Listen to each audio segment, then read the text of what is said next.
Hello दोस्तों, स्वागत है आपका हमारे इस चैनल द साहित्यनामा में। अपने उपन्यास को आगे बढ़ाते हुए चलते हैं अपने उपन्यास के पार्ट 10 की ओर। चंदर दूसरे दिन सुबह नहीं गया। उसकी थीसिस का बहुत सा भाग टाइप होकर आ गया था और वह उसे बैठा सुधार रहा था। लेकिन साथ ही पता नहीं क्यों उसका साहस नहीं हो रहा था वहां जाने का। लेकिन मन में एक चिंता थी सुधा की। वह कल से बिल्कुल मुरझा गई थी। चंदर को अपने ऊपर कभी कभी क्रोध आता था, लेकिन वह जानता था कि यह तकलीफ का ही रास्ता ठीक रास्ता है। वह अपनी जिंदगी में सस्तेपन के खिलाफ था, लेकिन उसके लिए सुधा की पलक का एक आंसू भी देवता की तरह था और सुधा की फूलों जैसे चेहरे पर उदासी की एक रेखा भी उसे पागल बना देती थी। सुबह पहले तो वह नहीं गया, बाद में स्वयं उसे पछतावा होने लगा और वह अधीरता से 5 बजने का इंतजार करने लगा। 5 बजे और वह साइकिल लेकर पहुंचा। देखा सुधा और बिंती दोनों नहीं हैं। अकेले डॉक्टर शुक्ला अपने कमरे में बैठे हैं। चंदर गया। आओ, सुधा ने तुमसे कह दिया उसे पसंद है? डॉक्टर शुक्ला ने पूछा। हाँ, उसे कोई ऐतराज नहीं, चंदर ने कहा। मैं पहले से जानता था। सुधा मेरी इतनी अच्छी है, इतनी सुशील है कि वह मेरी इच्छा का उल्लंघन तो कर ही नहीं सकती। लेकिन चंदर, कल से उसने खाना पीना छोड़ दिया है। बताओ इससे क्या फायदा? मेरे बस में क्या है? मैं उसे हमेशा तो रख नहीं सकता। लेकिन आज सुबह खाते वक्त वह बैठी भी नहीं मेरे पास। बताओ। उनका गला भर आया। बताओ मेरा क्या कसूर है? चंदर चुप था। कहाँ है सुधा? चंदर ने पूछा। गैरेज में मोटर ठीक कर रही है। मैं इतना मना किया कि धूप में तप जाओगी, लू लग जाएगी, लेकिन मानी ही नहीं। बताओ इस झल्लाहट से उसे मुझे कैसा लगता है? वृद्ध पिता के कातर स्वर में डॉक्टर ने कहा। जाओ चंदर, तुम ही समझाओ, मैं क्या कहूँ। चंदर उठकर गया। मोटर गैरेज में काफी गर्मी थी, लेकिन बिंती वहीं एक चटाई बिछाए पड़ी सो रही थी। सुधा इंजन का कवर उठाए मोटर साफ करने में लगी हुई थी। बिंती बेहोश सो रही थी। तकिया चटाई से हटकर जमीन पर चला गया था और चोटी फर्श पर सोई हुई नागिन की तरह पड़ी थी। बिंती का एक हाथ छाती पर था और एक हाथ जमीन पर। आंचल न रहकर चादर बन गया था। चंदर के जाते ही सुधा ने मुंह फेर कर देखा। चंदर, आओ। क्षीण मुस्कुराहट उसके होठों पर दौड़ गई, लेकिन इस मुस्कुराहट में उल्लास लुट चुका था। रेखाएं बाकी थीं। सहसा उसने मुड़कर देखा। बिंती, अरे कैसे घोड़ा बेचकर सो रही है? उठ, चंदर आए हैं। बिंती ने आंखें खोली, चंदर की ओर देखा, लेटे ही लेटे नमस्ते किया और आंचल संभाल कर फिर करवट बदल कर सो गई। बहुत सोती है कमबख्त, सुधा बोली।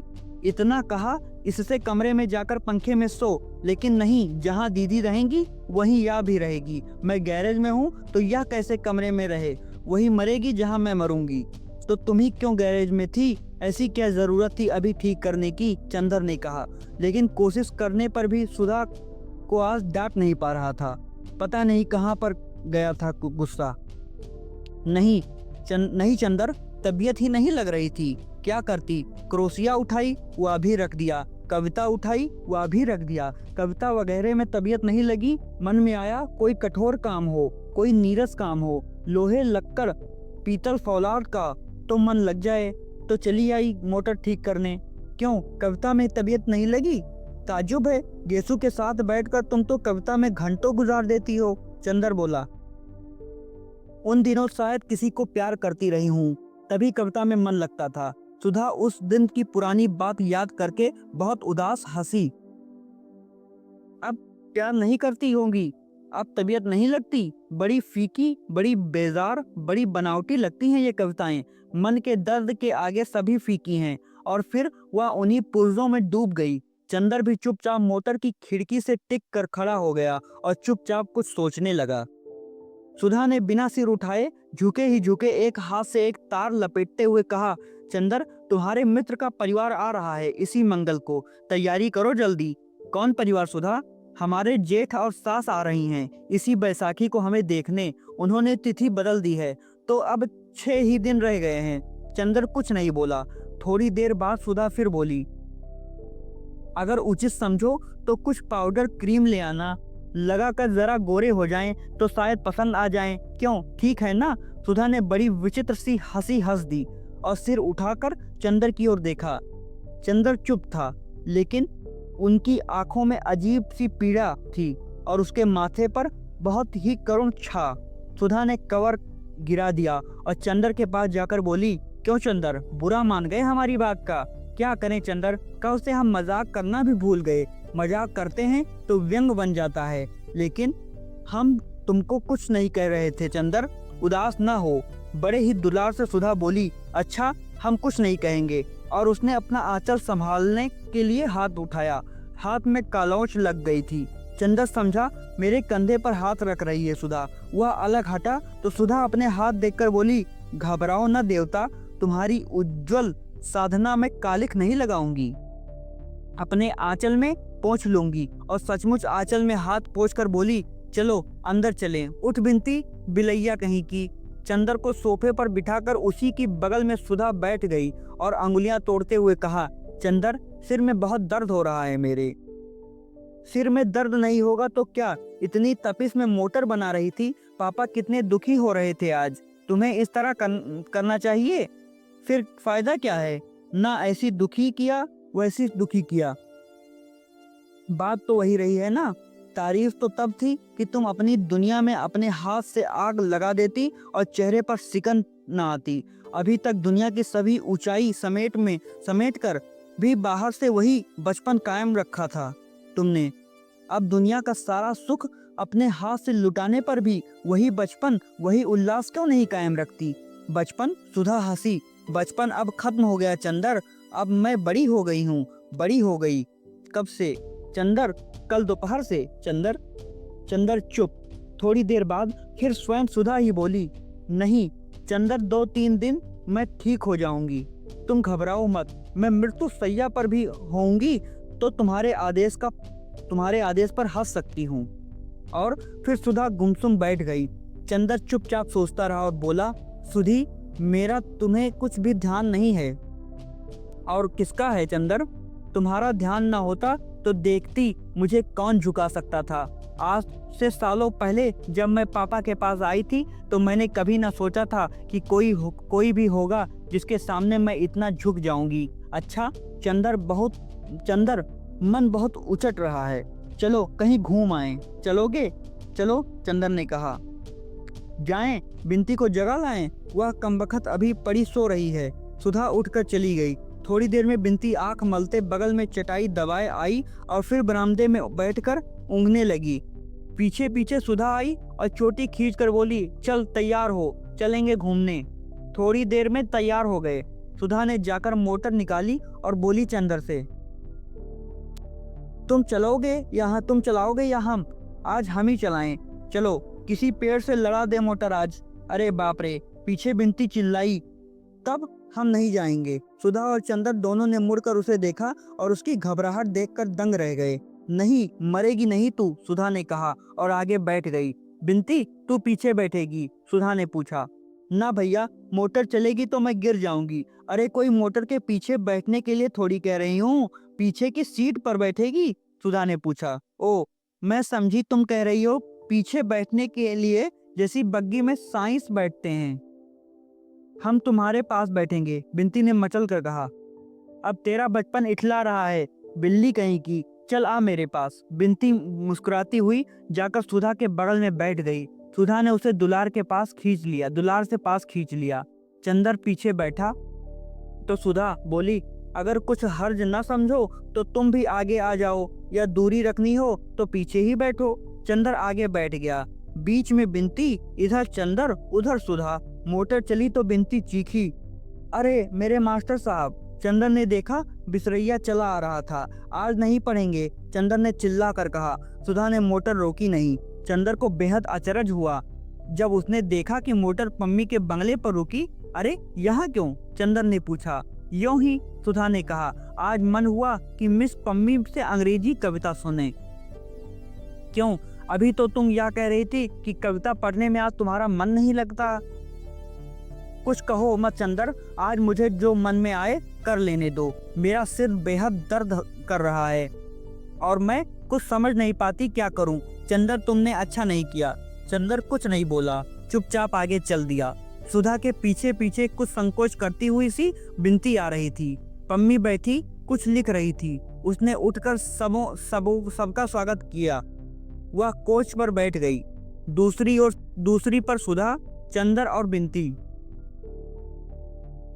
सुधा ने बिंती का परिचय पम्मी से कराया और पम्मी ने बिंती से हाथ मिलाया तो बिंती जाने क्यों चंदर की ओर देखकर हंस पड़ी। शायद उस दिन की घटना की याद में सहसा सुधा को जाने क्या ख्याल आया। बिंती की शरारत भरी हंसी देखकर कि उसने फौरन कहा चंदर से, चंदर तुम पम्मी के पास बैठो, दो मित्रों को साथ बैठना चाहिए। हाँ, और खास तौर से जब वह कभी कभी मिलते हों। बिंती ने मुस्कुराते हुए जोड़ दिया। पम्मी ने मजाक समझ लिया और बिना शर्माए बोली, हम लोगों को मध्यस्थ की जरूरत नहीं, धन्यवाद। आओ चंदर, यहाँ आओ। पम्मी ने चंदर को बुलाया। चंदर उठकर पम्मी के पास बैठ गया। थोड़ी देर तक बातें होती रही। मालूम हुआ बंटी अपने एक दोस्त के साथ तराई के पास शिकार खेलने गया है।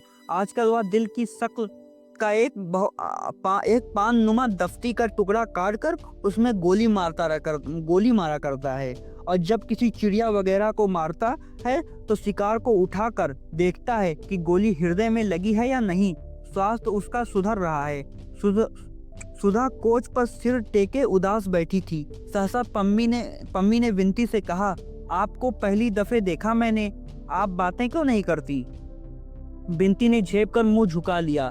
बड़ी विचित्र लड़की है, हमेशा चुप रहती थी और कभी कभी बोलने की लहर आती तो गुटरगू करके घर गुंजा देती थी। और जिन दिनों चुप रहती थी उन दिनों ज्यादातर आंख की निगाह, कपोलों की आसनाई या अधरों की मुस्कान के द्वारा बातें करती थी। पम्मी बोली, आपको फूलों से शौक है? हाँ हाँ, बिंती सिर हिलाकर बोली। चंदर, इन्हें जाकर गुलाब दिखा लाओ, इधर फिर खूब खिले हैं। बिंती ने सुधा से कहा, चलो दीदी, और चंदर के साथ बढ़ गई। फूलों के बीच में झुक पहुंचकर बिंती ने चंदर से कहा, सुनिए, दीदी को तो जाने क्या होता जा रहा है, बताइए ऐसे क्या होगा? मैं खुद परेशान हूँ बिंती, लेकिन पता नहीं कहाँ मन में कौन सा विश्वास है जो कहता है कि नहीं, सुधा अपने को संभालना जानती है, अपने मन को संतुलित करना जानती है, और सुधा सचमुच ही त्याग में ज्यादा गौरवमयी हो सकती है। इसके बाद चंदन ने बात टाल दी। वह बिंती से ज्यादा बात करना नहीं चाहता था सुधा के बारे में। बिंती ने चंदर को मौन देखा तो बोली, एक बात कहें आपसे, मानिएगा क्या? अगर हमसे कभी कोई अनधिकार चेष्टा हो जाए तो क्षमा कर दीजिएगा, लेकिन आप और दीदी दोनों मुझे इतना चाहते हैं कि हम समझ नहीं पाते कि व्यवहारों को कहाँ सीमित रखूं। बिंती ने सिर झुकाए एक फूल को नोचते हुए कहा। चंदन ने उसकी ओर देखा, क्षण भर चुप रहा, फिर बोला, नहीं बिंती, जब सुधा तुम्हें इतना चाहती है तो तुम हमेशा मुझ पर उतना ही अधिकार समझना जितना सुधा पर। उधर पम्मी ने चंदर के जाते ही सुधा से कहा, क्या आपकी तबीयत खराब है? नहीं तो, आज आप बहुत पीली नजर आती हैं। पम्मी ने पूछा। हाँ, कुछ मन नहीं लग रहा था तो मैं आपके पास चली आई कि आपसे कुछ कविताएं सुनूं, अंग्रेजी की। दोपहर को मैंने कविता पढ़ने की कोशिश की तो तबीयत नहीं लगी, और शाम को लगा कि अगर कविता नहीं सुनूंगी तो सिर फट जाएगा। सुधा बोली, आपके मन में कुछ संघर्ष मालूम पड़ता है शायद। एक बात पूछूं आपसे? क्या? पूछिए। आप बुरा तो नहीं मानेंगी? नहीं, बुरा क्यों मानूंगी? आप कपूर को प्यार तो नहीं करती? उससे विवाह तो नहीं करना चाहती? छी मिस पम्मी, आप कैसी बातें कर रही हैं? उसका मेरे जीवन में कोई ऐसा स्थान नहीं। छी, आपकी बात सुनकर शरीर में कांटे उठ आते हैं। मैं और चंदर से ब्याह करूंगी? इतनी घिनौनी बात तो मैंने कभी नहीं सुनी। माफ कीजिएगा, मैंने यूं ही पूछा था, क्या चंदर किसी को प्यार करता है? नहीं, बिल्कुल नहीं। सुधा ने उतने ही विश्वास से कहा जितने विश्वास से उसने अपने बारे में कहा था। इतने में चंदर और बिंती आ गए। सुधा बोली अधीरता से, मेरा एक एक क्षण कटना मुश्किल हो रहा है, आप शुरू कीजिए कुछ गाना। कपूर क्या सुनोगे?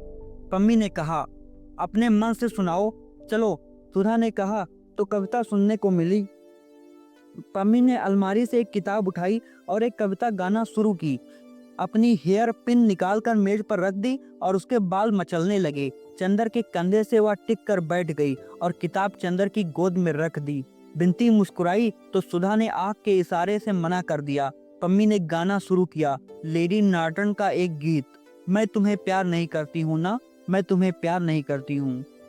फिर भी मैं उदास रहती हूँ जब तुम पास नहीं होते हो, और मैं उस चमकदार नीले आकाश से भी ईर्ष्या करती हूँ जिसके नीचे तुम खड़े होगे और जिसके सितारे तुम्हें देख सकते हैं। चंदर ने पम्मी की ओर देखा। सुधा ने अपने ही वक्ष में अपना सिर छुपा लिया।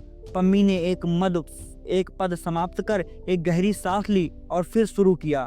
मैं तुम्हें प्यार नहीं करती हूँ, फिर भी तुम्हारी बोलती हुई आंखें, जिनकी नीलिमा में गहराई, चमक और अभिव्यक्ति है, मेरी निर्निमेष पलकों और जागते अर्धरात्रि के आकाश में नाच जाती हैं। और किसी की आंखों के बारे में ऐसा नहीं होता। सुधा ने बिंती को अपने पास खींच लिया और उसके कंधे पर सिर टेक कर बैठ गई। पम्मी गाती गई, ना मुझे मालूम है कि मैं तुम्हें प्यार नहीं करती हूँ, लेकिन फिर भी कोई शायद मेरे साफ दिल पर विश्वास नहीं करेगा। और अक्सर मैंने देखा है कि लोग मुझे देखकर मुस्कुरा देते हैं, क्योंकि मैं उधर एक टक देखती हूँ जिधर से तुम आया करते हो। गीत का स्वर बड़े स्वाभाविक ढंग से उठा, लहराने लगा, कांप उठा और फिर धीरे धीरे एक करुण सिसकती हुई लय में डूब गया। गीत खत्म हुआ तो सुधा का सिर बिंती के कंधे पर था और चंदर का हाथ पम्मी के कंधे पर। चंदर थोड़ी देर सुधा की ओर देखता रहा और फिर पम्मी की एक हल्की सुनहरी लट से खेलते हुए बोला, पम्मी तुम बहुत अच्छा गाती हो। अच्छा, आश्चर्यजनक। कहो चंदर, पम्मी इतनी अच्छी है या तुमने कभी बताया नहीं था? हमें फिर कभी सुनाइएगा। हाँ, मिस शुक्ला, काश की बजाय लेडी नाटन के ये गीत आपने लिखा होता। सुधा घबरा गई। चलो चंदर, चलें अब। चलो। उसने चंदर का हाथ पकड़कर खींच लिया। मिस पम्मी, अब फिर कभी आएंगे, आज मेरा मन ठीक नहीं है। चंदर ड्राइव करने लगा। बिंती बोली, हमें आगे हवा लगती है, हम पीछे बैठेंगे। कार चली तो सुधा बोली, अब मन कुछ शांत है। चंदर, इसके पहले तो मन में कैसे तूफान आपस में लड़ रहे थे, कुछ समझ में नहीं आता। अब तूफान बीत गए। तूफान के बाद की खामोश उदासी है। सुधा ने गहरी सांस ली। आज जाने को बदन टूट रहा है। बैठे ही बैठे बदन उमेटते हुए कहा। दूसरे दिन चंदर गया तो सुधा को बुखार आ गया था। अंग अंग जैसे टूट रहा हो और आंखों में ऐसी तीखी जलन कि मानो किसी ने अंगारे भर दिए हों। रात भर वह बेचैन रही, आधी पागल सी रही। उसने तकिया, चादर, पानी का गिलास सभी उठाकर फेंक दिया। बिंती को कभी बुलाकर पास बिठा लेती तो कभी उसे दूर ढकेल देती। डॉक्टर साहब परेशान रात भर सुधा के पास बैठे, कभी उसका माथा, कभी उसके तलों में बर्फ मलते रहे। डॉक्टर घोष ने बताया कि यह कल की गर्मी का असर है। बिंती ने एक बार पूछा, चंदर को बुलवा दें? तो सुधा ने कहा, नहीं, मैं मर जाऊं तो मेरे जीते जी नहीं। बिंती ने ड्राइवर से कहा, चंदर को बुला लाओ। तो सुधा ने बिगड़ कर कहा, क्यों, तुम सब लोग मेरी जान लेने पर तुले हो? और उसके बाद कमजोरी से हांफने लगी। ड्राइवर चंदर को बुलाने नहीं गया। जब चंदर पहुंचा तो डॉक्टर साहब रात भर के जागरण के बाद उठकर नहाने धोने जा रहे थे। पता नहीं सुधा को क्या हो गया है कल से। इस वक्त तो कुछ शांत है, पर रात भर बुखार और बेहद बेचैनी रही है। और एक ही दिन में इतनी चिड़चिड़ी हो गई है कि बस। डॉक्टर साहब ने चंदर को देखते ही कहा। चंदर जब कमरे में पहुंचा तो देखा कि सुधा आंख बंद किए हुए लेटी है और बिंती उसके सिर पर आइस पैक रखे हुए है। सुधा का चेहरा पीला पड़ गया है और मुंह पर जाने कितनी ही रेखाओं की उलझन है। आंखें बंद हैं और पलकों के नीचे से अंगारों की आंच छन कर आ रही है। चंदर की आहट पाते ही सुधा ने आंखें खोली। अजब सी आग ने निगाहों से चंदर की ओर देखा और बिंती से बोली, बिंती, इनसे कह दो जाएं यहाँ से। बिंती स्तब्ध। चंदर नहीं समझा, पास आकर बैठ गया। बोला, सुधा, क्यों पड़ गई ना? मैंने कहा था कि गैरेज में मोटर साफ मत करो। परसों इतना रोई, सिर पटका, कल धूप खाई, आज पड़ रही है। कैसी तबीयत है? सुधा उधर खिसक गई और अपने कपड़े समेट लिए, जैसे चंदर की छां से भी बचना चाहती है, और तेज, कड़वी और हाफती हुई आवाज में बोली, बिंती, इनसे कह दो जाएं यहाँ से। चंदर चुप हो गया और एकटक सुधा की ओर देखने लगा और सुधा की बात ने जैसे चंदर का मन मरोड़ दिया। कितनी गहरियत से बात कर रही है सुधा। सुधा जो उसके अपने व्यक्तित्व से ज्यादा अपनी थी, आज किस स्वर में बोल रही है। सुधी, क्या हुआ तुम्हें? चंदर ने बहुत आहत हो बहुत दुलार भरी आवाज में पूछा। मैं कहती हूँ जाओगे नहीं तुम? फुफकार कर सुधा बोली। कौन हो तुम? मेरी बीमारी पर सहानुभूति प्रकट करने वाले, मेरी कुशल पूछने वाले। मैं बीमार हूँ, मैं मर रही हूँ, इस तुमसे मतलब? तुम कौन हो? मेरे भाई हो, मेरे पिता हो, कल अपने मित्र के यहाँ मेरे अपमान कराने ले गए थे। सुधा हाफने लगी। अपमान? किसने तुम्हारा अपमान किया सुधा? पम्मी ने कुछ भी नहीं कहा। तुम पागल तो नहीं हो गई? चंदन ने सुधा के पैरों पर हाथ रखते हुए कहा। पागल? पागल हो नहीं गई तो हो जाऊंगी। उसने पैर हटा लिए। तुम, पम्मी, जेसू, पापा, डॉक्टर सब लोग मिलकर मुझे पागल कर दोगे। पापा कहते हैं ब्याह करो, पम्मी कहती है मत करो, गेसू कहती है तुम प्यार करती हो, और तुम कुछ भी नहीं कहते। तुम मुझे इस नरक में बरसों से सुलगते देख रहे हो, और बजाय इसके कि तुम कुछ कहो, तुमने मुझे खुद ही इस भट्टी में ढकेल दिया। चंदर, मैं पागल हूँ, मैं क्या करूँ? सुधा बड़े कातर स्वर में बोली। चंदर चुप था, सिर्फ सिर झुकाए हाथों पर माथा रखे बैठा था। सुधा थोड़ी देर हाफती रही, फिर बोली, तुम्हें क्या हक था कल पम्मी के यहाँ ले जाने का? उसने क्यों कल गीत में कहा कि मैं तुम्हें प्यार करती हूँ? सुधा बोली। चंदन ने बिनती की ओर देखा। क्यों बिनती? बिनती से मैं कुछ नहीं छिपाता। क्यों पम्मी ने कल कहा मैं तुम्हें प्यार नहीं करती? मैं तुम्हें प्यार नहीं करती? मेरा मन मुझे धोखा नहीं दे सकता। मैं तुमसे सिर्फ जाने क्या करती हूँ। फिर पम्मी ने कल ऐसी बात क्यों कही? फिर मेरे रोम रोम में जाने कौन सा ज्वालामुखी धड़क उठता है ऐसी बातें सुनकर। तुम क्यों पम्मी के यहाँ ले गए? तुम खुद गई थी सुधा, चंदर बोला। तो तुम रोक नहीं सकते थे? तुम कह देते मत जाओ तो मैं कभी जा सकती थी। तुमने क्यों नहीं रोका? तुम हाथ पकड़ लेते, तुम डांट देते। तुमने क्यों नहीं डांटा? एक ही दिन में तुम्हारी गैर हो गई। गैर हूं तो फिर क्यों आए हो? या जाओ यहाँ से। मैं कहती हूँ जाओ यहाँ से। दांत पीस कर सुधा बोली।